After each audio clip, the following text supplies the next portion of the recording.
So you just used the word mystery.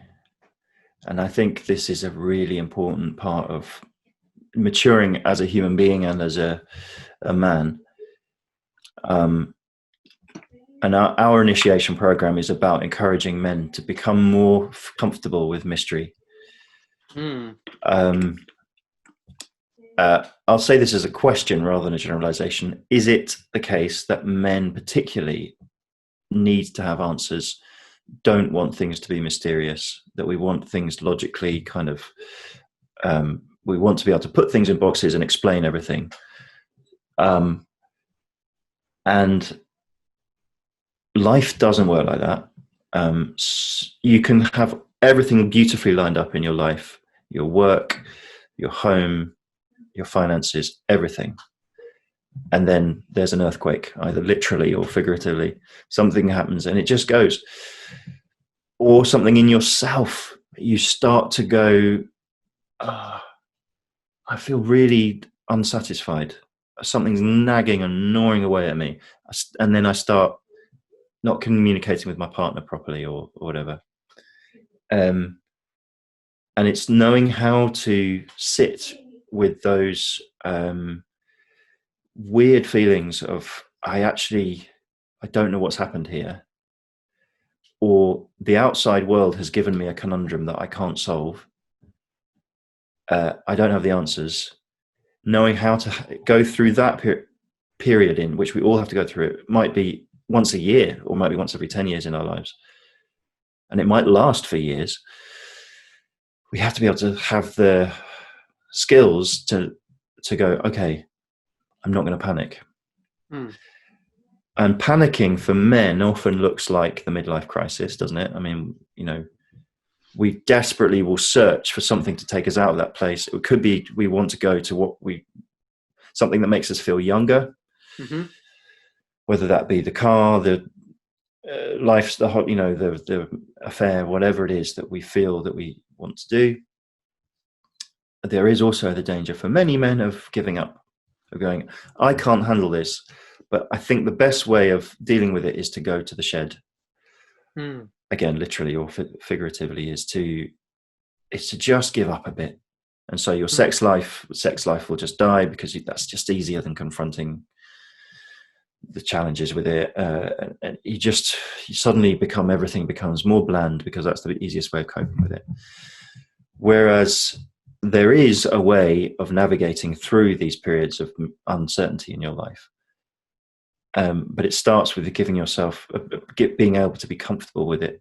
Of course, the point is being comfortable with being uncomfortable. It's never easy. It's sometimes almost unbearable. But again, being around other men who are going through the same journey, is what gives you the courage to keep going through it. So another key word is liminality or liminal space. Yeah, expand a little bit on this, because I think most people haven't heard, let alone understand what actually the term means. So I think it's quite crucial to put a little bit more emphasis on that. So the limit or the liminality of something is the edge of something, or it's particularly the space between two things. So in fact, the rites of passage, whether it be in the traditional sense or the modern rites of passage, is deliberately creating a liminal space.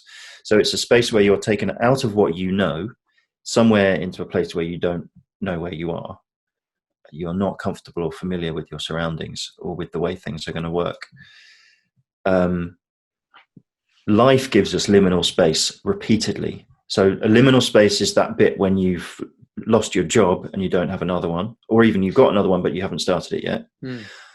Or it's where you are about to go from being single to being in a relationship, or from being in a relationship to getting married, or from being married to getting divorced, being not having children to having children, having a serious illness, something that completely disrupts your life for good or for bad, what feels good, what feels bad. And it's when you don't yet have a clear sense of what the next thing is. And those times, I would say, are often when men freak out. Um, and men's work is it's what I described earlier. It's about dealing with your wounds so that you can develop, work with them and bring them into a healthier place. But it's also learning how to cope with liminal space, because life will never stop giving it to us. Life just doesn't. It's complicated and it's hard. And I think actually that's one of the great lies of modern society, is that life is meant to be easy. It isn't easy. Life is really hard, but it is also absolutely full of beauty and joy at the same time.